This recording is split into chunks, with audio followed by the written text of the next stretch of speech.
los dos últimos géneros, te dice aquí género narrativo, ¿no? Y te dice también llamado, ¿sí? Recuerda lo siguiente, que la épica es, a la épica se le entiende como que está en verso. En este caso, al género narrativo, ¿sí? Se le considera o se le llama también como épica, pero en prosa, ¿sí? Épica en prosa. Te dice lo siguiente, es un relato en que, como ya sabemos que es épica en prosa, es un relato en prosa, ¿sí? A diferencia de la épica, que ella es en verso. ¿Qué más te indica aquí? Su extensión es, ¿sí? Lo interesante tanto con el género épico como con el género narrativo es que en ambos casos la extensión pues es variable, ¿no? Esto le permite posibilidades para la construcción de ambientes, de acciones y sobre todo de personajes. Dice aquí, tiene sus orígenes en dónde, ¿sí? En el caso del género narrativo, sus orígenes se desarrollan o se remontan a la literatura latina, básicamente, pues, con Virgilio, ¿sí? Bueno, ya lo vamos a ver nosotros de manera posterior. ¿Qué más te dice aquí? A finales de la Edad Media empieza a qué? Empieza pues a consolidarse con los cuentos burgueses y va a alcanzar su plenitud de independencia con las novelas de caballería, ¿sí? En el caso pues de los cuentos burgueses, ya obviamente lo tenemos que relacionar pues a uno de los miembros del Trecento italiano, ¿no? De esta parte de la literatura que finaliza el medievalismo y que ya tenemos atisbos de la siguiente escuela literaria que es el Renacimiento, ¿no? A este lapso, ¿sí? A esta especie de transcurso de finales del medievalismo con el inicio del Renacimiento se le llama pre-renacimiento, ¿sí? A este tránsito. Bueno, en este tránsito, como te digo, pues vamos a tener en el caso de Italia lo que se llama el Trecento italiano. Y acá hay tres figuras importantes, que ya te los voy a volver a repetir en su momento. Vamos a tener a Dante Alighieri, vamos a tener a Francesco Petrarca y vamos a tener a Giovanni Boccaccio. ¿Sí? En el caso de Boccaccio, pues con él sí, se va a hablar precisamente sobre esta idea de los cuentos, ¿no? Con su texto importantísimo, el Decamerón. Y por último te dice, este género ha evolucionado, ¿sí? En el siglo XX, gracias a la introducción de técnicas cinematográficas, como por ejemplo el flashback, como por ejemplo el monólogo, como por ejemplo la cámara lenta, como por ejemplo los saltos en el tiempo o los relatos paralelos, ¿no? Todas estas técnicas que yo te he mencionado ya corresponden pues a el vanguardismo, ¿no? A la vanguardia. Ahora, lo interesante con la vanguardia es que no estamos hablando de una escuela como tal. La vanguardia en realidad no es una escuela, la vanguardia en realidad es un conjunto de pequeñas escuelas o de microescuelas, comúnmente llamadas ismos. ¿Sí? Van a abordar un grupo de 6 microescuelas, ¿sí? Pequeñas escuelas de 6 sismos, ¿no? Ya lo vamos a ver nosotros también en su momento. Muy bien, hasta aquí chicos, ¿alguna consulta? Hasta aquí chicos, ¿alguna consulta? Perfecto, muy bien. Si no hay ninguna consulta, continuamos, ¿sí? Ya está. Ahora, dentro de las especies narrativas solamente vamos a encontrar 6, ¿sí? Y las vamos a tener en este orden que es como se presentan. Vamos a tener al mito, vamos a tener a la leyenda, vamos a tener a la fábula, a la crónica, ¿sí? Al cuento y a la novela. Bueno, a la novela y al cuento, ¿sí? En ese orden, ya cronológicamente se da en ese orden, ¿sí? Repito, mito, leyenda, fábula, crónica, novela y cuento. En ese orden se va cronológicamente a desarrollar. En el caso del mito, como te dice aquí, narración que bueno, en este caso, pues es una narración que describe y que relata en un lenguaje simbólico el origen de una civilización, ¿ya? Mira lo interesante, ¿ya? Relata, ¿no es cierto? Y obviamente describe los orígenes de cualquier civilización, ¿ya? Eso hay que tener en cuenta. ¿Por qué? Porque obviamente si yo te hablo sobre los inicios de una civilización, sobre los orígenes de una civilización, sin importar la que fuese, ya sin importar cuál tipo de civilización, siempre, siempre, siempre los orígenes están relacionados desde el lado mítico, siempre con la creación a partir de un dios. Y es precisamente este segundo punto, ¿no? Como te dice aquí, como hablan de dioses y procesos sobrenaturales, pues al mito se le relaciona con la religión. Y bueno, y dado pues que explica la cosmología, ¿no? Son elementos fundamentales para poder comprender la vida individual y el lapso, perdón, y lo cultural de un pueblo, ¿sí? ¿Qué obras representativas tenemos? Tenemos, buenos días, Alonso, ¿cómo estás? Tenemos, por ejemplo, el Incarri, ¿no?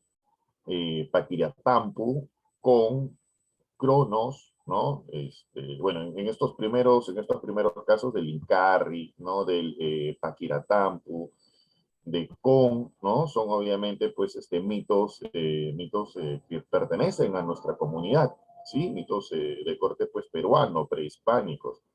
Y por ejemplo, ¿no? Cronos, sabes que pertenece a la literatura griega, ¿no? Si yo te digo, por ejemplo, Thor, ¿sí? Obviamente tú lo vas a relacionar con la literatura nórdica, ¿no? Obviamente, relacionado, pues tú sabes de que Thor es el hijo de un dios famoso, que es el dios Odín, ¿no? Y bueno, y la titanomaquia, que también pertenece a la comunidad griega. Bueno, aquí tenemos la idea sobre el mito, ¿no? Ahora, en el caso de la leyenda, te dice, la palabra procede del latín medieval leyenda, ¿sí? Está escrito legenda, pero se pronuncia leyenda. ¿Y qué significa leyenda? Leyenda significa lo que ha de ser leído. Mira qué interesante, lo que ha de ser leído, ¿sí? Y literalmente eso es lo que significaría leyenda. El segundo punto te indica ahí, se da una mezcla de qué.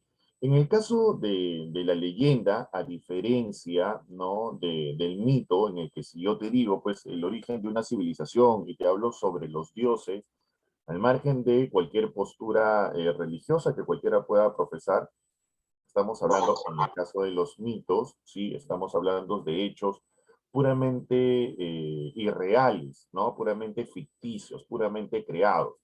Pero la leyenda no, como te dice aquí, va a mezclar. ¿Y qué es aquello que va a mezclar? Hechos reales, ¿sí? Y hechos de ficción, es decir, hechos irreales. Aunque obviamente se van a partir, pues, de situaciones históricamente verdaderas, ¿no? Situaciones históricamente verídicas. ¿Qué más te dice aquí? ¿Cuál es la diferencia ahora entre un mito y una leyenda? ¿Quién me podría decir? ¿Cuál es la diferencia entre un mito y una leyenda? Cualquiera que desee participar. ¿Cuál es la diferencia entre un mito y una leyenda? ¿Quién me puede decir? ¿Alguno que quiera participar? Mito es ficción Ya, ya, y leyenda es realidad. ya, pero estamos partiendo de lo siguiente, de que la leyenda mezcla no solo lo real, mezcla lo real con lo irreal.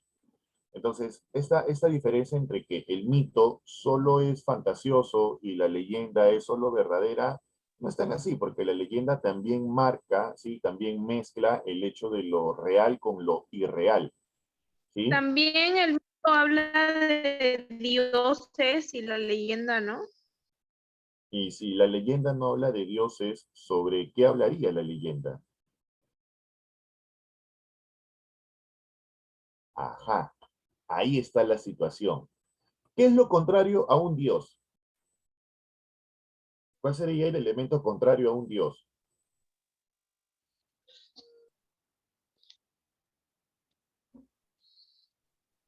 Nosotros, pues chicos, los El humano. mortales. Exacto, los mortales, ¿no? Nosotros que somos simples mortales. Bueno, la diferencia es que yo soy poeta, ¿no? Hay una diferencia, ¿no? Hay una diferencia. Pero bueno, como te dice aquí en el texto, ¿no? A diferencia del mito, pues, que el mito, como ya lo indicó tu compañera, ¿no? Que se ocupa, pues, de los dioses, la leyenda va a retratar de manera muy general a un héroe humano. Esa es la gran diferencia, ¿no? La leyenda, sí, la leyenda va a retratar, repito, retratar de manera general a un héroe humano, ¿sí? Dice, la leyenda es escrita y el mito es oral. No, en ambos casos, sí, en ambos casos, tanto la leyenda como el mito, en ambos casos hablamos sobre literaturas orales. Precisamente porque hablamos sobre literaturas orales, es de que todos los textos, tanto en el mito como en la leyenda, son textos anónimos. Ahora, tengan en cuenta lo siguiente, ya tengan en cuenta lo siguiente. La idea de autoría comienza a estructurarse de manera oficial a partir de la imprenta. Esto, escúchame, esto no quiere decir de que hayan textos orales que no tengan autor. Sí los hay. Uno de estos casos que lo vamos a ver el día de hoy, por ejemplo, es la Ilíada, ¿no? La Odisea, la Batracomiomaquia, los trabajos y los días, por citarte algunos, ¿ya? Por citarte algunos, ¿sí? Sí hay un determinado autor, pero repito, ¿cuál es la diferencia entre lo escrito y lo oral? ¿No? ¿Cuál es la diferencia entre un texto escrito y un texto oral? Que el texto oral, ¿sí? Tiene muchas versiones. Te pongo un ejemplo bien fácil. Imagínate yo el día de hoy te cuento la Ilíada, ¿no? Que te lo voy a contar de todas maneras. Y aquí te parece este texto demasiado bacán, ¿no? Como el día de hoy literalmente estamos prácticamente a fin de semana, ¿no? Te encuentras con tus amigos, probablemente más tardecito, ¿no? Y les cuentas pues sobre esto, ¿no? Pero yo les hago una pregunta, lo que yo les cuento, ¿ustedes lo van a contar tal cual? Es decir, si yo te cuento en un rango del 1 al 10, ¿ustedes van a contar esos 10? Definitivamente no. Sí, tal vez un 7, algunos que tengan una muy buena memoria 8, ¿no? Algunos ya que tienen una memoria pues enciclopédica 9, pero es complicado que alguien pues, pueda captar el 100% de todos los datos que se te dan. Entonces, si tú captas un 7, si tú captas un 8, si tú captas un 9, van a haber pues ahí unos ciertos espacios que tú no los has podido captar, no los has podido memorizar. Entonces, ¿qué haces? Obviamente no puedes dejar esos espacios en blanco. Y lo que haces en ese momento es inventar. ¿Y eso qué implica? Que tú tienes una nueva versión, tú has creado una nueva versión sobre este texto. ¿Me dejo entender? Entonces, de manera indirecta, se te consideraría a ti como una especie de nuevo autor. ¿Me dejo entender? Más o menos es así como se mueve la figura. Entonces, ¿qué hay que tener en cuenta acá? ¿Ya? Que la oralidad, ¿sí? En realidad no está circunscrito a un autor. La oralidad normalmente está circunscrita a un conjunto, ¿sí? De autores. O en todo caso, el derecho de la anonimia, para ser exactos, no está circunscrito, ¿por qué se asume un texto anónimo? Porque está circunscrito a un conjunto, repito, a un conjunto de autores. ¿Por qué? Porque cada autor ha generado una versión sobre un determinado texto, ¿no? Ahora, te dice aquí, bueno, a diferencia del mito, ya está. ¿Y qué obras representativas tenemos? ¿No? El Tunchi, los Pistacos, Manco Cápac y Mama Ocllo, ¿no? El origen, por ejemplo, de nuestra civilización, ¿sí? El origen del mundo quechua, ¿no? El origen del mundo inca se da precisamente a partir de esta leyenda, tanto de Manco Cápac y de Mama Ocllo. Y aquí yo te voy a demostrar precisamente esa idea de que la leyenda mezcla lo real, ¿sí? Con lo irreal. Te hago una pregunta, y que tú de hecho lo sabes porque has llevado historia. ¿Existió Manco Cápac y Mama Ocllo? ¿Sí o no? Respóndeme, por favor. Sí, perfecto. Es más, tú sabes de que el primer Inca, ¿no? Oficialmente, ¿quién es? Manco Cápac.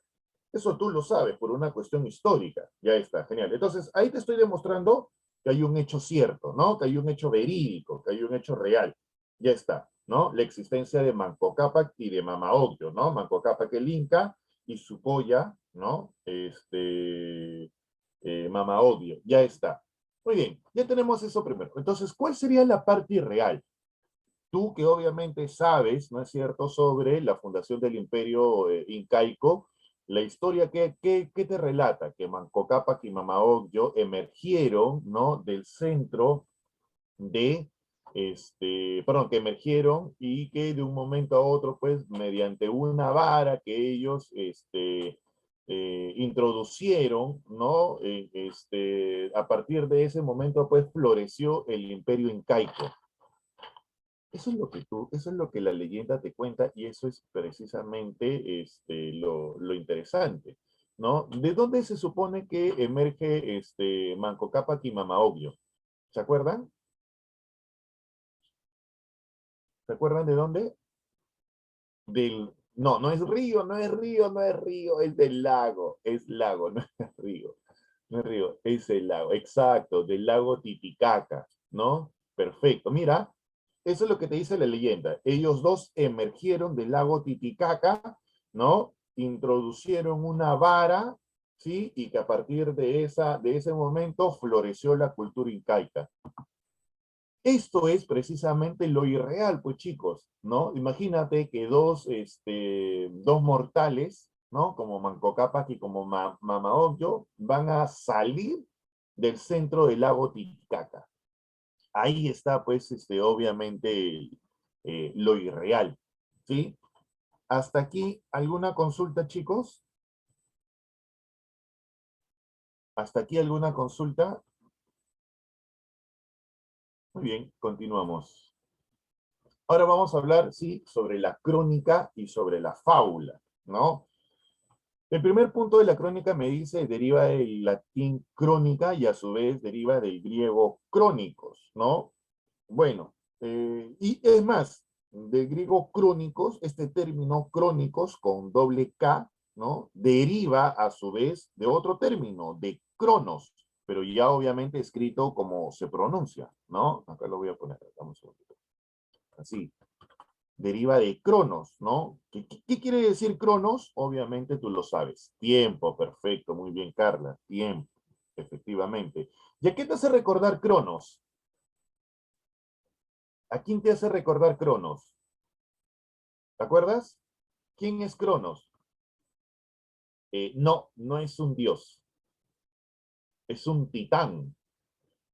Perfecto, Crono es el padre de los dioses del Olimpo, ¿no? Efectivamente, Cronos es el padre de los dioses del Olimpo. Ya está. El segundo punto te dice presenta. ¿Y qué es lo que va a presentar la crónica? Pues van a presentar hechos ordenados en el tiempo, donde pues la opinión del autor puede ser más o menos explícita, ¿sí? El tercer punto te dice las primeras crónicas fueron escritas, ¿sí? ¿Por quién? Bueno, fueron escritas primero en latín, ¿ya? Ahora, como han sido escritas en latín, obviamente la redacción pues es bastante pobre porque estamos hablando de un idioma bastante antiguo, ¿no? No solamente la redacción es pobre, sino también está pues carece de rigor y las crónicas para esta época pues eran una suerte de enumeración, ¿no? Una suerte de compilado, una suerte de grupos de datos procedentes pues de otros textos, ¿no? Dentro de las obras más importantes, ¿cuáles tenemos? ¿No? Como tienes aquí, Crónica de los 20 Reyes, ¿no? Ahora, la siguiente, Crónica del Perú. Este texto, Crónica del Perú, ¿a quién le corresponde? ¿Te acuerdas? ¿Quién es el autor de Crónica del Perú? ¿Te acuerdas? Pedro, perfecto. Pedro Cieza de León, perfecto. Pedro Cieza de León, genial. Y el segundo texto, ¿no? Nueva Crónica y Buen Gobierno. ¿A quién le pertenece? Nueva Crónica, perfecto. Felipe Guamán Poma de Ayala. Mira qué interesante es Guamán Poma de Ayala, ¿no? Mira, Guamán Poma de Ayala. ¿Por qué? Nombre castizo, Guamán y Poma, ¿sí? Son nombres indígenas, son nombres que provienen del quechua, ¿sí? Guamán significa águila, y Poma proviene, es una derivación de Puma, ¿no? De la parte fonética, ¿sí? Del castellano quechuizado. Y después tenemos de Ayala, castizo. Mira qué interesante, ¿ya? Ya lo vamos a ver nosotros en su momento. Y por último, el texto, pues, este texto que es mucho más refinado, obviamente, por su autor, ¿no? Comentarios reales. ¿Quién es el autor de Comentarios Reales? ¿Se acuerdan? Garcilaso de la Vega, ¿no? Efectivamente. Ahora, hay dos Garcilazos de la Vega, ¿sí? Uno que pertenece al Renacimiento, ¿sí? Español, y el otro que es, bueno, que está dentro de lo que sería, pues, el tránsito de la literatura de la conquista, ¿no? Hacia la literatura de la colonia virreinato, ¿sí? Muy bien. Vayamos ahora hacia la fábula, ¿no? Te dice ahí de breve extensión, ¿no? Ahora, sus personajes van a ser literalmente animales que van a adoptar comportamiento humano. Esto es lo interesante con la fábula, que sus personajes, ¿sí? Son animales y que estos adoptan comportamiento humano. Ya está. El siguiente punto, te dice ahí, su final es, ¿ya? En el caso de la fábula, el final de la fábula siempre es una enseñanza o una moraleja, ¿ya? Acuérdate, es una enseñanza o moraleja.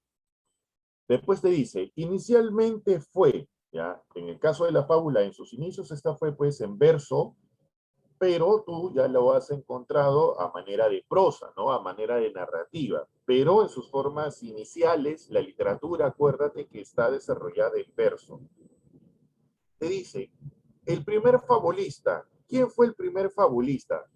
De hecho, todos ustedes lo saben porque me incluyo, ¿ya? Me incluyo. Cuando yo era niño, pues obviamente también leí a este autor, ¿no? Es más, la idea o el nombre de fábula proviene precisamente por su libro, ¿sí? ¿Quién es el autor? ¿Quién sería el autor? Esopo, efectivamente, Esopo. ¿Qué más te dice aquí? Acá alcanzan su esplendor durante ¿qué? Durante el neoclasicismo, ¿sí? Con escritores importantes españoles como por ejemplo Tomás Iriarte, como por ejemplo Félix María de Samaniego, ¿sí? O como este francés importantísimo, Jean de La Fontaine, ¿sí? Te voy a escribir, te voy a poner aquí eh, el nombre del francés, ¿no? Ahí está, Jean de La Fontaine, ¿no? ¿Y quiénes son los otros dos españoles?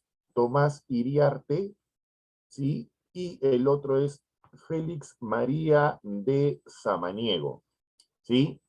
Tomás Iriarte y Félix María de Samaniego, además de Jean de La Fontaine, ¿no? Bueno, en el caso del Perú, te dice aquí, durante la emancipación, ¿sí? Un escritor que, utilizó las fábulas, ¿sí? Para adaptarlas al proceso, obviamente, de lucha, precisamente, de la emancipación. ¿Quién es este escritor? Te doy una pista, ¿ya? Te doy una pista, ¿sí? Escribió los Yarabíes, ¿sí? Acuérdate que el Yarabí es una creación a partir de, perfecto, Mariano Melgar, perfecto, qué bacán que sepan ustedes, me encanta eso, ¿no? Mariano Melgar, efectivamente, ya, y nosotros hablamos de que Mariano Melgar inventa una nueva forma literaria, ¿no? Que en este caso, pues, sería pues el Yarabí. pero el yarabí proviene de una forma lírica antigua, ¿no? Que pertenece obviamente a la literatura quechua, ¿sí? ¿Cómo se llama esa forma antigua? Qué tipo de forma poética quechua es? ¿Se acuerdan? ¿Cuál es la nominación? Que es precisamente un canto de dolor, ¿no? Por el desdén o por la ausencia. ¿Sí? ¿Se acuerdan cómo se llama esta forma de poesía quechua? ¿Se acuerdan? Comienzan con H. Perfecto, el Arawi. Muy bien, muy bien, chicos. Qué paja, cómo me encanta trabajar con ustedes. Muy bien, entonces pasamos a la siguiente. ¿Sí? Pasamos a la siguiente. Ya está. Vamos a hablar ahora sobre el cuento. ¿Ya? Te dice aquí, etimológicamente proviene del vocablo computum. ¿Sí? ¿Por qué? Computum literalmente significa cuenta o cálculo. ¿Ya? Ahora, me vas a entender por qué. Proviene del vocablo computum, ¿sí? El cual pasó de una simple enumeración de objetos, ¿ya? Repito, el cual pasó de la simple enumeración de cualquier tipo de objeto a la enumeración de hechos sucesivos, ¿no? A la enumeración de sucesos, de acontecimientos, ¿sí? Pero de acontecimientos fingidos, ¿ya? Podríamos entenderlo como una especie, ¿no? Como lo dice un crítico literario, ¿no? Anderson Invert, ¿no? Él decía, el cómputo se hizo cuento, ¿no? Mira qué interesante, el cómputo se hizo cuento. Bueno, el siguiente punto me dice aquí narración breve, ¿ya? Ahora, esta narración breve está pues protagonizada por un grupo reducido, repito, es un grupo reducido de personajes, ¿ya? Tengo una pregunta, antes de comenzar a avanzar, ¿sí? ¿Cuál es la diferencia entre el cuento y la siguiente especie que es la novela? No me vayas a decir, por favor, la cantidad de páginas porque eso no tiene nada que ver, nada que ver, ¿sí? Nada que ver, no tiene aquí nada que ver la cantidad de personajes. ¿Quién me puede decir cuál es la diferencia entre el cuento y la novela?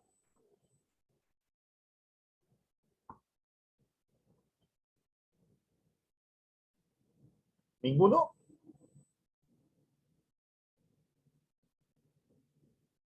¿Ninguno sabe cuál es la diferencia entre el cuento y la novela? A ver. No, si tú me dices la extensión de narración, ¿ya? Si tú me dices la extensión, estás hablando obviamente sobre la cantidad de páginas. Ya, repito, no tiene nada que ver con lo extenso o lo breve. Perfecto, Lucero. Tú has dicho algo clave. La novela presenta más acciones, ¿no? Hay algo clave que en el caso de lo literario, ¿sí? En el caso de lo literario, vamos a entender a la acción, ¿sí? Como nudo, ¿ya? El nudo es el factor por el cual se desarrollan los hechos, ¿no? Es a partir del cual se desarrollan los hechos. Sí, ya lo vamos a ver en un ratito, no me quiero adelantar, pero solamente quería consultar. A ver, dice aquí, en el segundo punto dice ahí narración breve, ¿sí? Ah, y bueno, ya lo indiqué esto, ¿no? Ahora, la tercera te dice aquí presenta condensación. Acuérdate que el término condensación implica pues que algo se reduce, ¿no? Sí, efectivamente, pues, presenta condensación, pues la trama está desarrollada por un solo nudo, ¿sí? Está desarrollada por un solo nudo, ¿sí? A diferencia, pues, del cuento, como te dice aquí, ¿no? El cuento, pues, presenta más de un nudo o acción narrativa, ¿no? Y ya lo vamos a ver en un ratito, ¿sí? ¿Cuáles son, pues, las obras representativas dentro del cuento? Y tengo aquí, por ejemplo, Los asesinatos de la calle Morgue. ¿A quién pertenece este texto? ¿Sí? Te doy una pista, ¿ya? Te doy una... Perfecto, de Edgar Allan Poe. Perfecto, Edgar Allan Poe, ¿no? Y tú sabes de que Edgar Allan Poe pertenece al romanticismo americano, norteamericano, ¿no? Mira, pero te dicen los asesinatos de la calle Morgue. Y probablemente tú dirás, profe, pero ¿qué tiene que ver un asesinato con el romanticismo cuando yo supongo de que el romanticismo, ¿no? Tiene que ver con el amor? ¿O alguien cree lo contrario? ¿Alguno cree lo contrario? ¿Alguno tiene una posición distinta sobre el romanticismo literario?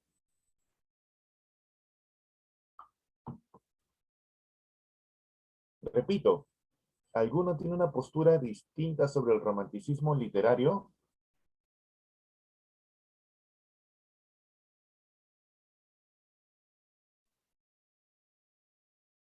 ¿No? Entonces, ¿cuál es su postura sobre el romanticismo literario? ¿Qué cosa sería el romanticismo literario? Sí, pero si tú me dices que es amor no correspondido, sigue siendo amor, ¿no? Sigue siendo amor. ¿Cuál es qué caracteriza al romanticismo? ¿Qué entienden ustedes por romanticismo? Ya, ten en cuenta lo siguiente, ¿sí? El romanticismo está dividido en cuatro momentos. El primer momento es el romanticismo histórico nacional, en donde aquí la patria, la tierra, ¿sí? La nación es lo más importante. Tenemos también el romanticismo sentimental o emocional, que es precisamente la exposición de los temas amorosos. El romanticismo diabólico, satánico, ¿sí? En donde está Dios, perdón, en donde está la noche, la muerte, la oscuridad, el dolor, los temas importantes, que es precisamente los que se desarrollan aquí en los asesinatos de la calle Morgue. Y por último tenemos el romanticismo social, ¿no? Que está en función a la ayuda del necesitado. ¿Ya? Hay cuatro formas de romanticismo. La que probablemente se hace la que tiene más resonancia es la del romanticismo sentimental o emotivo, pero no es la única forma de romanticismo. El Caballero Carmelo, que muchos de ustedes creen que es una novela, pero en realidad El Caballero Carmelo es un cuentario, es un conjunto de cuentos cuyo cuento principal es el de El Caballero Carmelo, ¿no? Ya está. ¿Quién es el autor de El Caballero Carmelo? ¿Quién se acuerda? Facilísimo, ¿no? Abraham Valdelomar. Ya, te hago otra pregunta. En el caso de Abraham Valdelomar, ¿a qué escuela pertenece? Te doy una pista, ¿ah? La escuela a la que él pertenece es posterior, ya, ojo, es posterior a la primera escuela literaria que nace en América y que ésta se exporta hacia Europa. No es más. En España, la generación del 98 utiliza esta escuela americana, ¿sí? Construida, inaugurada, ¿ya? Por Rubén Darío, ¿no? Con su texto azul, ¿ya? Pero te repito, Abraham Valdelomar pertenece a la escuela siguiente. Él inicialmente, sí, perteneció a esta, después la rechaza, ¿no? Es más, él indica, tuércele el cuello al cisne, ¿no? Porque Rubén Darío configuraba la idea del cisne, ¿no? Se le entendía como el cisne, el del bello plumaje, ¿no? ¿Se acuerdan? ¿Se acuerdan qué escuela literaria es?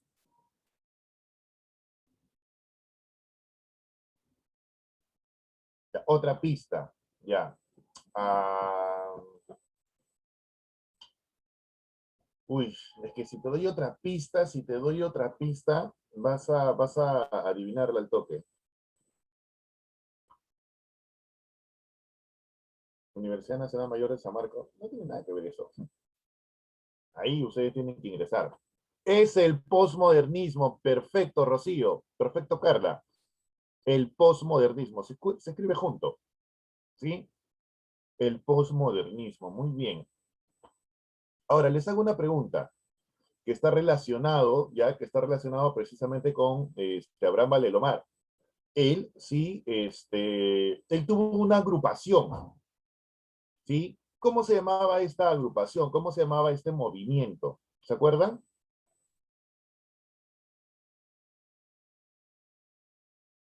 ¿Se acuerdan cómo se llamaba este movimiento? ¿Cómo se llamaba su grupo?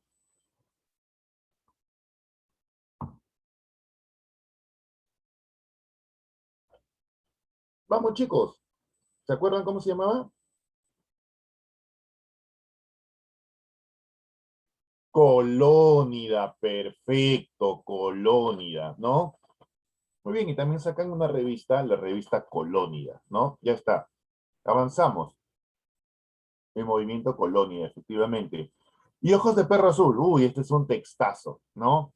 Este pertenece a uno de los miembros más importantes, sumamente importante, ya falleció, ¿no? Del boom latinoamericano. Gavito, claro, claro, muy bien, Carla. Gavito, pues obvio, Gabriel García Márquez, ¿no? Para los amigos Gabo, ¿no? Para ustedes, el señor Gabriel García Márquez, ¿no? Claro, importantísimo. Además, ustedes saben de que Gabriel García Márquez y Mario Vargas Llosa, pues eran súper cercanos, ¿no? Eran muy amigos, eran unimugre, ¿no? Pero lamentablemente, pues Gabo se pasó de malcriado, ¿no? Con Patricia Llosa, con su segunda esposa de Mario Vargas Llosa, y bueno, y hubo ahí pues un distanciamiento que marcó y que destruyó en realidad, pues, sí, en realidad hay varias teorías, ¿no? Bueno, pero yo estoy comentando una, ¿no? Yo estoy comentando una. A ver, continuamos. Te dice aquí la novela, ¿no? Te dice, proviene de novel, que significa, ¿sí? Noticia, historia o cuerpo breve, ¿ya? Esto es lo que significaría novel o novel, ¿no? El segundo punto te dice ahí caracterizado por, en este caso, en la novela, pues, si el cuento es de condensación, la novela se caracteriza por su gran extensión, su carácter durativo y por la multiplicidad de los personajes, ¿sí? Eh, el siguiente punto te dice aquí, sus personajes presentan, ya hay algo interesante en el caso de la novela, ¿no? Que sus personajes van a presentar una muy buena caracterización, no solamente desde el lado físico, sobre todo desde el lado psicológico, ¿no? Y de esta forma, pues, se le va a poder otorgar, entre comillas, ¿no? Una especie de vida propia. Ahora, a diferencia del cuento, como ya te lo comenté hace un momento, la novela presenta más de un nudo o acción narrativa, ¿sí? El siguiente punto te dice, antes de eso, Patricia, tú me indicaste que hay varias teorías. A ver, cuéntame alguna de estas teorías. Cuéntame alguna de estas teorías.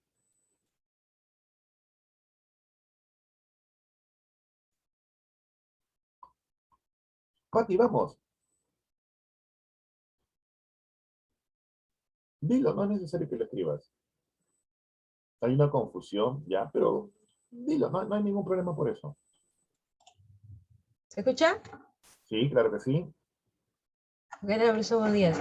Yo leí por ahí que ah, cuando se encontraron Vargas Llosa y Mario, hay una confusión entre lo que Mario le dijo, entre las palabras, por lo que le hiciste a Patricia o por lo que le dijiste a Patricia. Ya. Y hay una tercera teoría, es así, no la sé, pero el escritor Renato Cisneros menciona en una entrevista que el hijo de ah, el narcotraficante colombiano, no me acuerdo, ya, según Escobar, con el hijo, Escobar, Escobar, ajá, y ya. ahí sale una nueva teoría, ajá. A ver, a ver, a ver. A ver, Mario Vargas Llosa ya es conocido en los años 60, ¿sí? Como para tener una idea. Ujú. Lo de Pablo Escobar se da en los años 90. Cuando Mario Vargas Llosa viaja hacia España, está en los años 60 y en los años 70, tal vez 80, es lo que sucede este incidente fortísimo, en el que hubo Ajá. El una, golpe. exacto, la del golpe, pues, ¿no?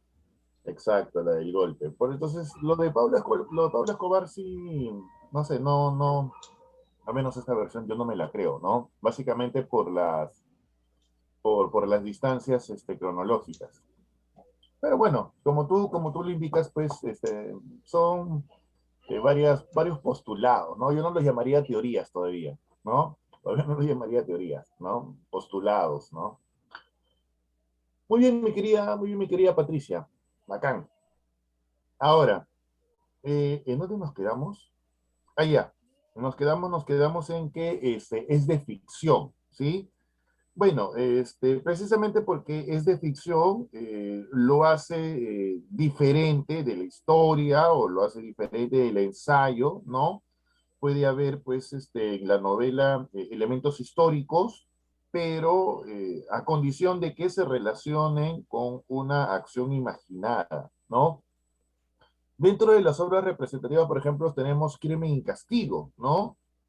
¿Quién escribió Crimen y Castigo? Este pertenece a la literatura del realismo. ¿Quién escribió Crimen y Castigo? Fedor Dostoyevsky, Fyodor Dostoyevsky. ¿Qué otra forma lo han indicado?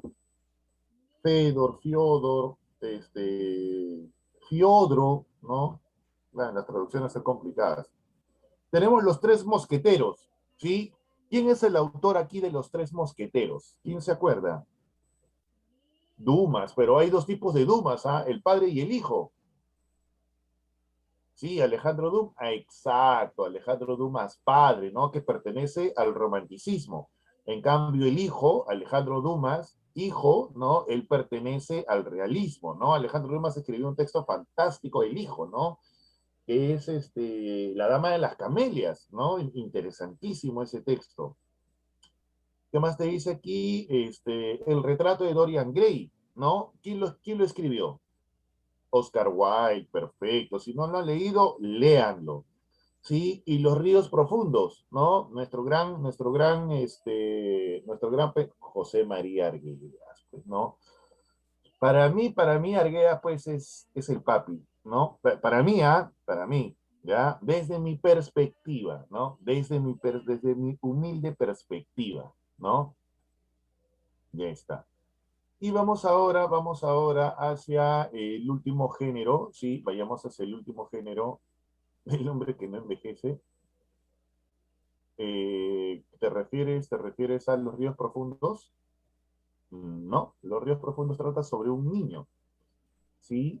Que más o menos pues acompaña a su padre, ¿no? Por la sierra peruana, entre Abancay y Cusco.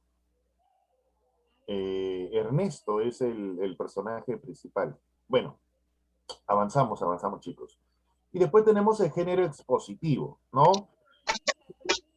Eh, en el caso, alguien está con el audio activado.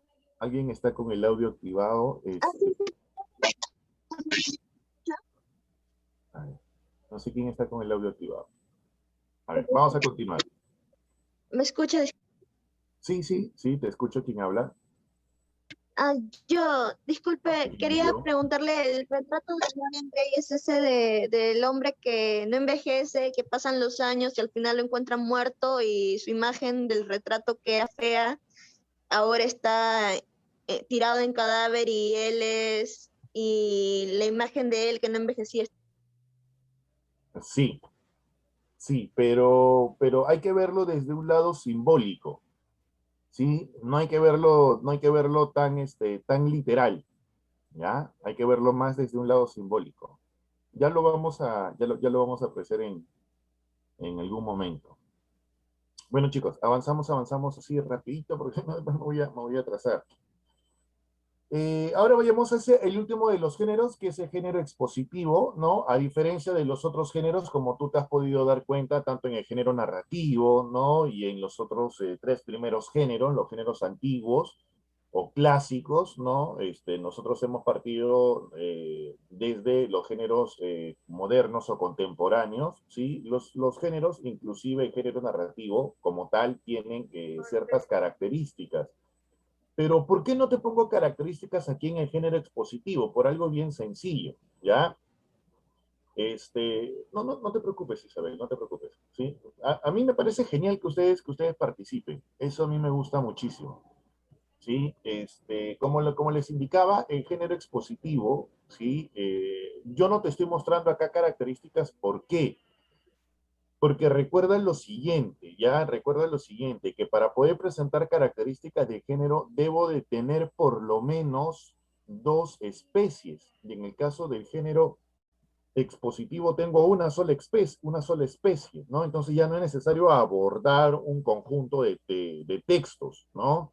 En realidad abordo un solo tipo de texto. Por eso es de que ya no hablo sobre las características de género expositivo y de frente abordo el ensayo, que es la única especie de género expositivo. Bueno, como te dice aquí, ¿no? Es una composición en prosa de moderada extensión sobre qué, ¿ya? Básicamente sobre un tema que puede ser, pues, histórico, puede ser político, puede ser, no sé, filosófico, científico, artístico, religioso, ¿ya? Pero lo interesante es de que este tema tiene que ser expuesto con claridad, tiene que ser expuesto con agudeza, pero sobre todo con originalidad. Eso es lo principal, ¿sí? ¿Qué más te dice aquí? Su inicio formal se remonta en el siglo XVI. ¿Con qué texto? ¿Ya? Con un texto de un francés, ¿ya? Con el texto Ensayos. ¿Sí? Aquí le pertenece el texto de Ensayos a Miguel de Montaigne. Así se escribe Montaigne, ¿ya? ¿Sí? O bueno, o Michel, si lo quieres escribir en francés, ¿no? Michel de Montaigne, ¿no? O Miguel de Montaigne, ¿sí? Bueno, como te estaba indicando, ¿no? Su inicio formal se remonta en el siglo XVI con la obra Ensayos, ¿de quién? De Miguel de Montaigne, ¿sí? Pero hay que tener en cuenta algo, que el término ensayos, ya, este vocablo, no se llegó a generalizar por toda Europa, sino recién hasta mediados del siglo XIX. Mira, prácticamente 3 siglos después.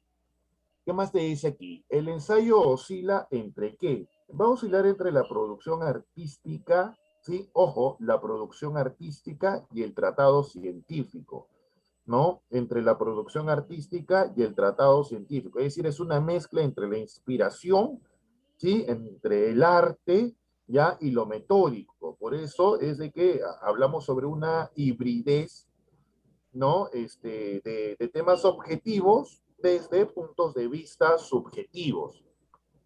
Esto es lo interesante con el ensayo. ¿Qué más te dice aquí? Presenta triple intención. ¿Cuál es la triple intención del ensayo? ¿Sí? La intención persuasiva, la intención expresiva y la intención estética.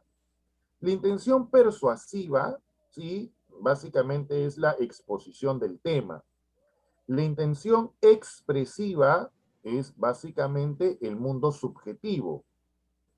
Y la intención estética no es otro que el estilo literario. ¿Qué más te indica aquí? Presenta predominio de qué? Predominio de la primera persona gramatical, ¿no? Es decir, está escrito en yo, ¿no? ¿Qué más te dice aquí? La intención del ensayista, ¿cuál es? Sencilla, pues es la de plantar cuestiones y sobre todo, señalar caminos más que pues, asentar soluciones, ¿no? Precisamente por esto es que toma aspecto de una especie de divagación, ¿no? Literaria, de una amena divagación literaria en realidad. ¿Qué más te dice aquí? El autor se apoya en qué? Se apoya, en primer lugar, en la interpretación intuitiva, ¿ya? Ojo, en la interpretación intuitiva, ¿no? Yo interpreto según lo que considero. Pero no es una interpretación a libre albedrío, pues esta está respaldada por una carga filosófica, por una carga científica que permanece pues en cada investigador, ¿no? Dentro de las obras representativas, por ejemplo, tenemos 7 ensayos de interpretación de la realidad peruana, ¿no? Que pertenece, pues, a la Amauta, pero al verdadero Amauta, pues, ¿no? Al verdadero Amauta, ¿no? ¿Quién es el verdadero Amauta? Y en realidad el único, ¿no? ¿Quién es? José Carlos Mariátegui, pues, ¿no es cierto? Tenemos también motivos estéticos, ¿sí? ¿Quién es el autor de este texto? Te doy la pista. Es el único, ojo, es el único simbolista del Perú, ¿sí? Es más, lo interesante con este escritor es que surge, ¿sí? En el siglo XX, en pleno movimiento de la vanguardia, cuando el simbolismo es prácticamente de un siglo antes. Efectivamente, José María Eguren, ¿no? Ahora, en el caso de motivos estéticos, ya, lo interesante es que este texto va a ser recopilado y publicado por un crítico que se llama Estuardo Núñez, ¿sí?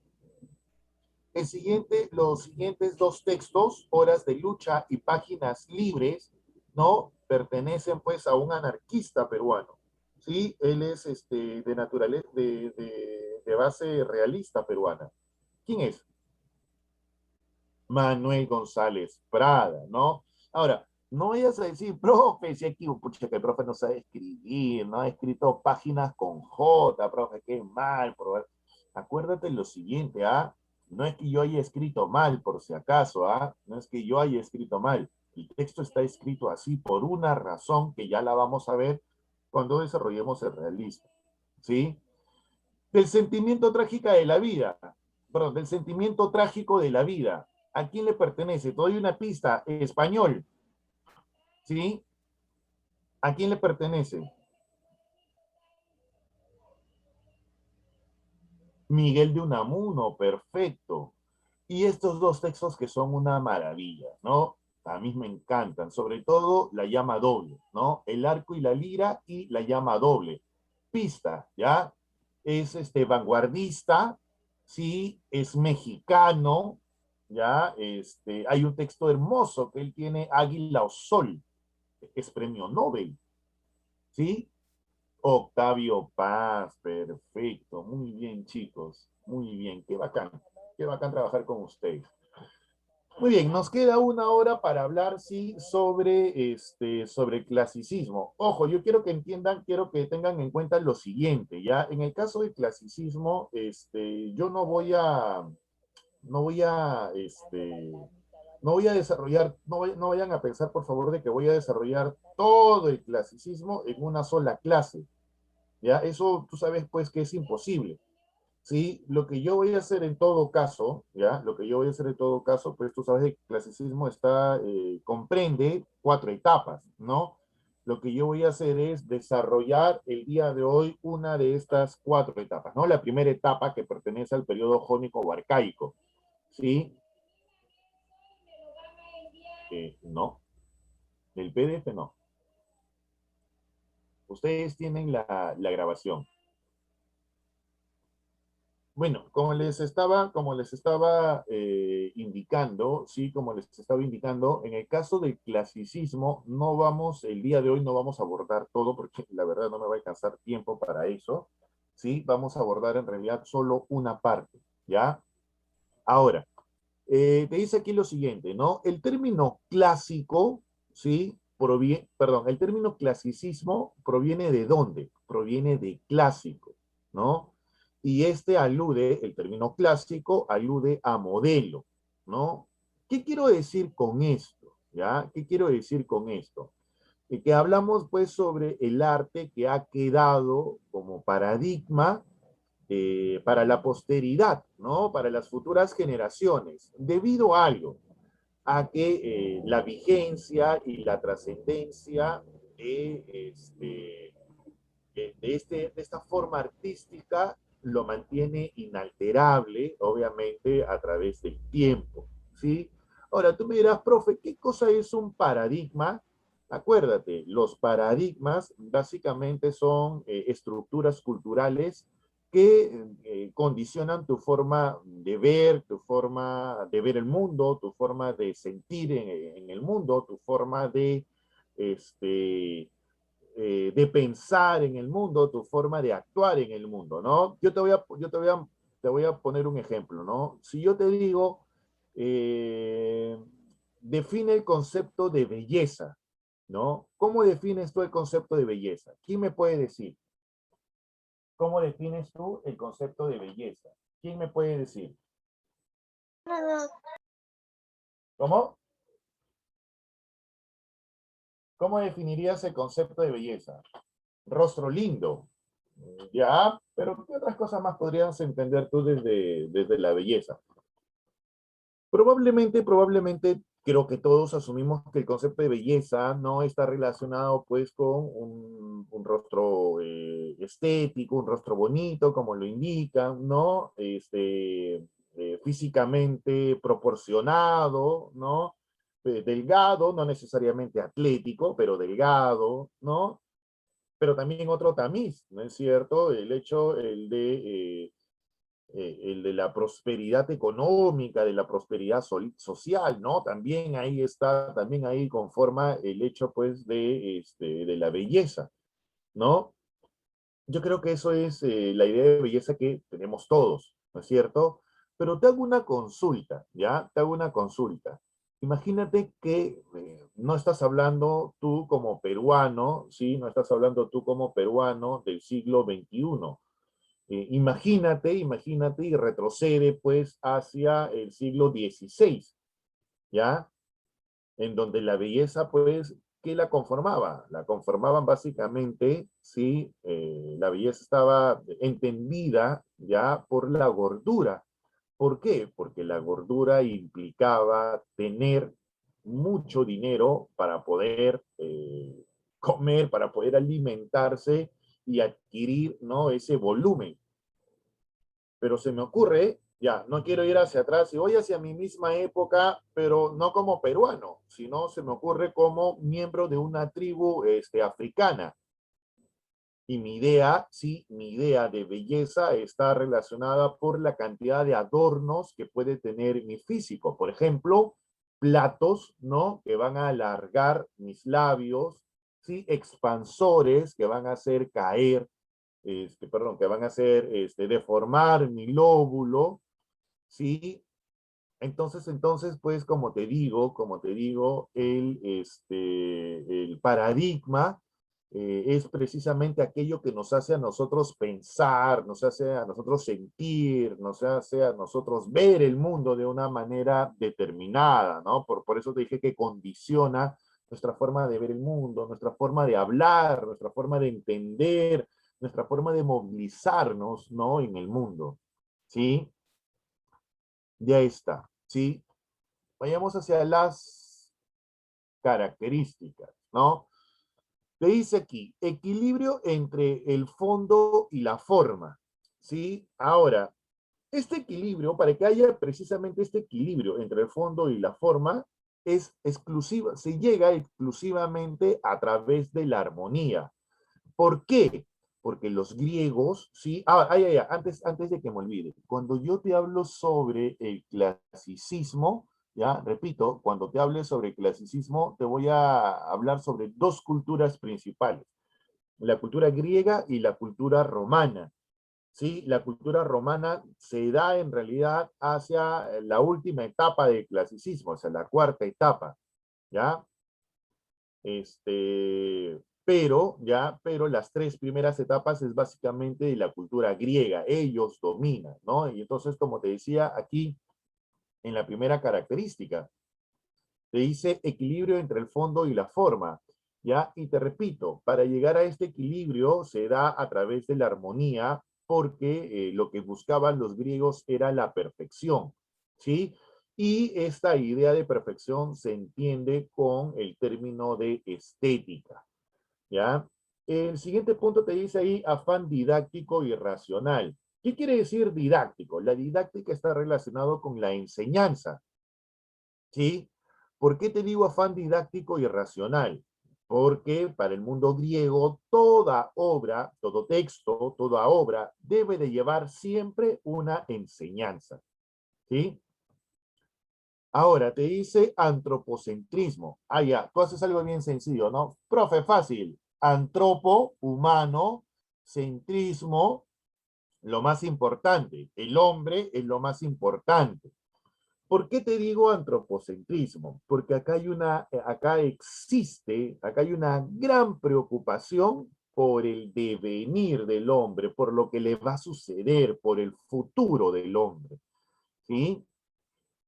O por el destino, si lo quieres entender así. Y el signo de fatalidad, ¿no? El signo de fatalidad, ¿por qué? Porque en el mundo griego, los griegos, creían en un destino establecido por una fuerza superior, ¿sí? Esta fuerza superior, ¿sí? Ellos la denominaban fatum o ado o fatum, ¿sí? La traducción literal para ado o fatum es la de destino, ¿sí? Y es precisamente esta idea del destino, ¿ya? Como esta fuerza superior, incluso de mayor poder que los mismos dioses del Olimpo. Nada, absolutamente nada, ¿sí? Se superaba al destino, al fatum o al hado. Ahora, hay que tener en cuenta lo siguiente. Al fatum o al hado, ¿sí? Fatum o hado, ¿sí? A este también se le relaciona otro concepto que es el del ananqué. ¿Ya? Ananqué, uy. Ananqué, ¿sí? O también lo puedes encontrar como así, ananché. ¿Ya? ¿Qué cosa es el ananqué? Es la predestinación. ¿Qué quiero decirte con eso? Todos, absolutamente todos en el mundo griego nacen ya con una historia preconfigurada. Los dioses del Olimpo saben efectivamente qué es lo que va a suceder. Ellos pueden mover, ¿sí? Ellos pueden alterar un poco la historia, pero, ¿sí? No pueden modificar el destino que tiene que cumplir, sí, cada persona. No pueden, sí, modificar lo que cada persona ha venido a hacer en este mundo, ¿ya? Muy bien, vayamos ahora hacia los periodos. Y como te digo, hay 4 periodos dentro del mundo clásico: el periodo jónico-arcaico, el periodo ático-o-ateniense, el periodo alejandrino y este último periodo, el periodo latino, que aquí es donde se instaura el Imperio Romano, ¿sí? Ahora, en el periodo jónico o arcaico, acá hay algo interesante. Aquí van a nacer los dos primeros géneros literarios. Nace la épica y nace la lírica. Repito, aquí nace la épica y nace la lírica. ¿Ya? ¿Cuáles van a ser los autores aquí más importantes? ¿Sí? Vamos a tener, por ejemplo, a Hesíodo, vamos a tener a Homero, vamos a tener a Safo de Lesbos, ¿sí? Acá los voy a escribir mejor, ¿ya? Vamos a tener a Hesíodo, vamos a tener a Homero, vamos a tener a Safo de Lesbos, ¿sí? Vamos a tener también a Esopo, ¿ya? Vamos a tener también a Píndaro, ¿sí? Muy bien, ya los tenemos, ¿sí? Acá me falta Hesíodo y Homero. Ya los tenemos, ¿sí? Ahora, no te voy a indicar textos de Hesíodo y de Homero porque lo vamos a ver nosotros en el siguiente periodo, ¿sí? No te voy a indicar sobre ellos, pero sí te voy a hablar sobre Safo de Lesbos, ¿ya?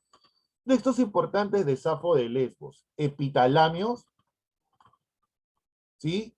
Epitalamios, ¿ya? Como Monodías. Ya los vamos a ver después. 2 textos importantísimos de Safo de Lesbos: Epitalamios y Monodías, ¿ya? En el caso de Esopo no es necesario porque tú sabes que son fábulas, pero en el caso de Píndaro, sí, tenemos Epinicios. Ahí está, Epinicios, ¿sí? Esos son los textos, ¿ya? Muy bien. Ahora, en el caso del periodo ático o ateniense, a este periodo también se le conoce como el siglo de Pericles, ¿sí? Repito, se le conoce como el siglo de Pericles, ¿ya? Si en el periodo jónico o ático nace la épica y la lírica, en el caso del periodo ático o ateniense, también llamado siglo de Pericles, nace el teatro, ¿sí? Y con el teatro van a nacer, pues, obviamente, las grandes tragedias, ¿sí? En el caso del periodo ático-ateniense tengo dos escritores fundamentales. Por un lado voy a tener a Esquilo, ¿sí? Y también voy a tener a Sófocles. En el caso de Esquilo, solamente te voy a mencionar un texto importantísimo, que en realidad, ¿no?, es una trilogía, la Orestíada, ¿sí? Y en el caso de Sófocles, ¿cuál sería el texto más importante? Tú lo debes de saber. ¿Cuál es el texto más importante? En el caso de Sófocles, Edipo Rey, ¿sí? Ya está. Vayamos ahora hacia el periodo alejandrino, ¿sí? En el caso del periodo alejandrino, yo te digo, periodo alejandrino, Alejandro. ¿Qué Alejandro? Obviamente Alejandro Magno, ¿sí? Y en este periodo, pues, se va a caracterizar por las consecuencias de las conquistas de Alejandro Magno, ¿no? Aquí la cultura griega se va a expandir por todo Oriente y Alejandría va a ser el centro de toda la cultura, ¿sí? ¿Sabes qué es lo interesante aquí? Que la literatura ya no tiene relieve y esta época es básicamente histórica, ¿sí? Aquí vamos a tener a un escritor fundamental, Teócrito, ¿sí? ¿Qué texto, ya? ¿Qué texto de Teócrito? Idilios, ¿sí? Muy bien. Y por último tenemos el periodo latino, también llamado, así como en el periodo ático o ateniense se le conoce como el siglo de Pericles, en el periodo latino, o se le conoce también como siglo de Augusto, ¿sí? Si yo te digo siglo de Augusto, Augusto fue un emperador, por lo tanto hablamos sobre Roma y el Imperio Romano, ¿no? Y tanto Roma como el Imperio van a ser ambos el centro de absolutamente todo, ¿no? Este periodo se caracteriza por ser imitadores de la cultura griega o cultura helénica, así también se le llamaban a los griegos, helenos, ¿no? Ojo, no son simples imitadores, ya lo vamos a ver después, ¿ya? Pero van a tener como referencia principal a la cultura helénica. ¿Quién va a ser aquí el autor fundamental? Va a ser Virgilio. ¿Con qué texto? Con la Eneida. ¿Sí? Muy bien, chicos, hasta aquí alguna consulta. Hasta aquí alguna consulta. Repito, hasta aquí alguna. Todo claro, perfecto. Vayamos hacia el siguiente punto, ¿sí? El periodo jónico se va a dividir en dos formas literarias, ¿sí? Lo didáctico y lo heroico, ¿ya? Repito, el periodo jónico o arcaico se va a dividir en dos formas literarias, ¿ya? Lo didáctico y lo heroico, ¿no? En el caso de la didáctica, ¿ya? Aquí se van a desarrollar textos con la finalidad de que, obviamente, de educar, por algo es didáctica, ¿no? En este caso, pues se va a revalorar el mundo agrícola, se van a establecer valores, costumbres, creencias del mundo griego. ¿Quién va a ser aquí el autor fundamental? Sí, Hesiodo. ¿Ya? Por eso te dije de que no iba a escribir ningún texto sobre Hesiodo. ¿Y qué texto de Hesiodo? En este caso, pues tenemos los trabajos y los días. ¿El único texto de él? No, otro texto fundamental, la Teogonía. ¿Sí? Ya está. Mira, quiero que tú entiendas algo, ¿ya? Quiero que tú entiendas algo. En el caso, pues, de los trabajos y los días, este texto no va a ser otra cosa más que un tratado agrícola, ¿ya? Básicamente, los trabajos y los días va a ser un tratado agrícola, ¿sí? ¿Qué otra cosita más? ¿Qué otra cosita más debes de saber? Que en el caso de la teogonía, ¿sí? Este término proviene de dos vocablos. Proviene de teo, que significa Dios, y proviene de gonía, que a su vez proviene de gonos, que significa orígenes, ¿no? En el caso de la teogonía, aquí se va a desarrollar, sí, el origen de los dioses del Olimpo, de los titanes, de los cíclopes, ¿ya? de toda la comunidad, sí, de toda la comunidad griega, ya, de toda la comunidad de dioses y seres, seres sobrenaturales, ¿sí? Característicos de la literatura clásica griega. Ahora, en el caso de la heroica, ¿sí? En el caso del periodo jónico, ¿sí? En este plano heroico, pues se va a caracterizar porque aquí se van a exaltar las enseñanzas de los héroes de la guerra de Troya, ¿no? Bueno, de la guerra contra los troyanos, ¿no? De la guerra contra Troya. ¿Quién va a ser aquí el autor fundamental? Obviamente Homero, ¿sí? 3 textos de Homero. Tú ya lo sabes, ¿no es cierto? Ilíada, Odisea. ¿Y cuál es el tercero? ¿Se acuerdan? ¿Cuál es el tercero? ¿Cuál es el tercero de esos textos? ¿Quién se acuerda? ¿Sí? ¿Cuál es el tercero? Comienza con B labial. ¿Sí? ¿Quién se acuerda? Los escucho, chicos, vamos. ¿Cuál es ese tercer texto de Homero? ¿Quién se acuerda? Uy, ¿ninguno? No creo, ¿ah? Ustedes son capos. ¿Cuál es ese tercer texto?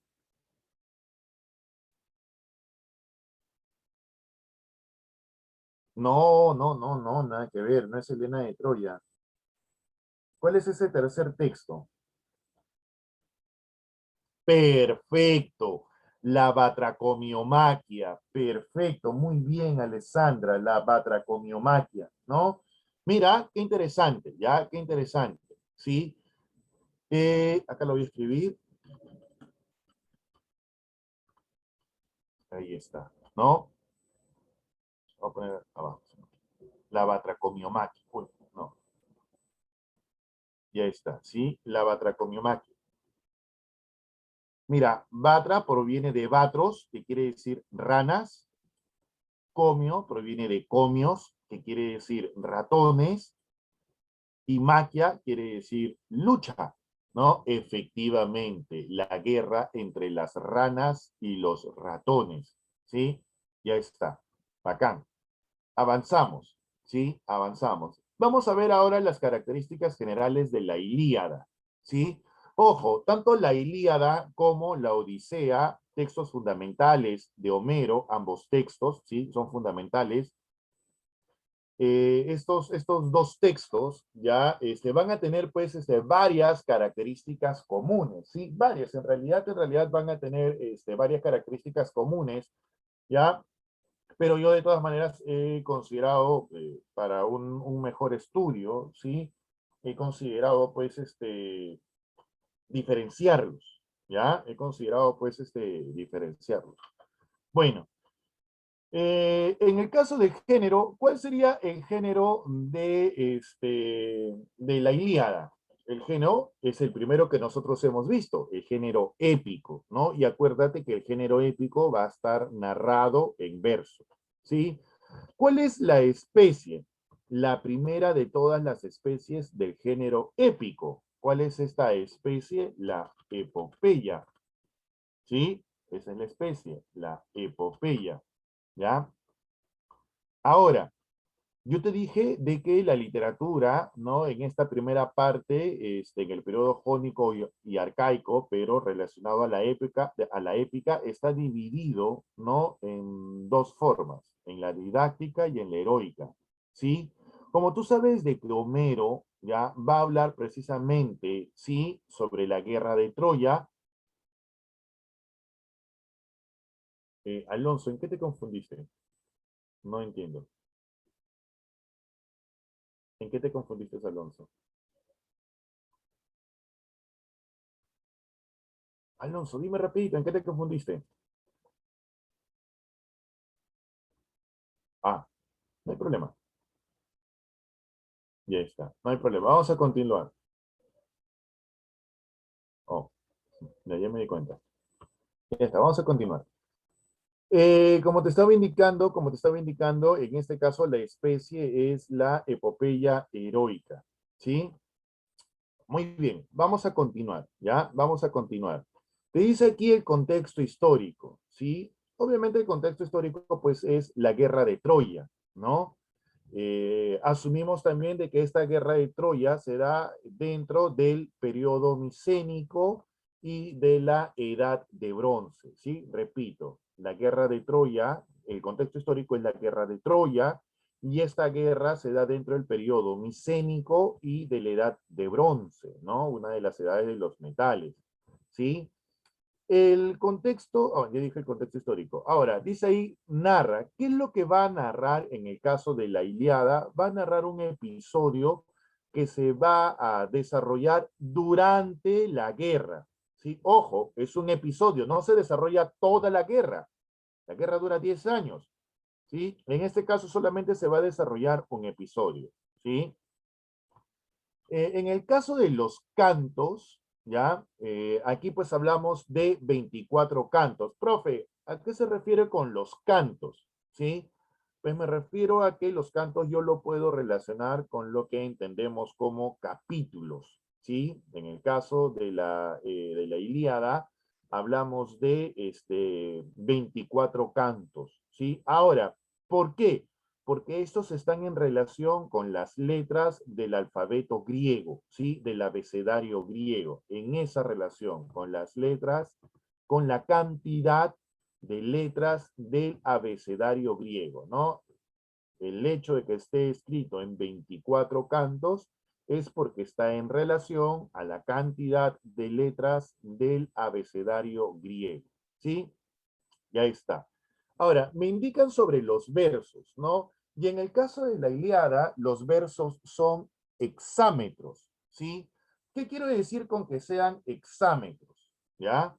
Estamos hablando, pues, de versos compuestos por 6 pies métricos, ¿sí? Repito, versos compuestos por 6 pies métricos que de alguna u otra forma van a servir pues para marcar el ritmo en la transición oral, ya que por medio del canto, ¿no? O en su defecto de la narración, ¿sí? Bueno, ya sea por medio del canto o de la narración, ¿no? Si bien es cierto de que está compuesto por 6 pies métricos, ¿sí? En el caso de la Ilíada, estas van a oscilar entre 12 y 17 sílabas métricas, ¿sí? Repito, entre 12 y 17 sílabas métricas. Ahora, ¿cuál es la cantidad de los versos? ¿Sí? Memorízatelos, por favor, ¿ya? Memorízatelos. Ahí. 15.674 versos, ¿sí? Ahora, otros indican, ¿sí? Otros indican 15.693 versos, ¿sí? Los tres primeros números, si tú te das cuenta, se repite, 15.600, 15.600. Por un lado 74 y por el otro lado 93, ¿sí? Profe, ¿por qué la diferencia? Básicamente por la traducción, ¿sí? Básicamente por eso. Ahora, ahora, en el caso del dialecto, ¿sí? En el caso, ya, pero antes de esto, antes de esto, quiero hablarte sobre los difusores, ¿sí? Sobre los difusores, ¿sí? Dame un segundito, déjame checar acá un poquito.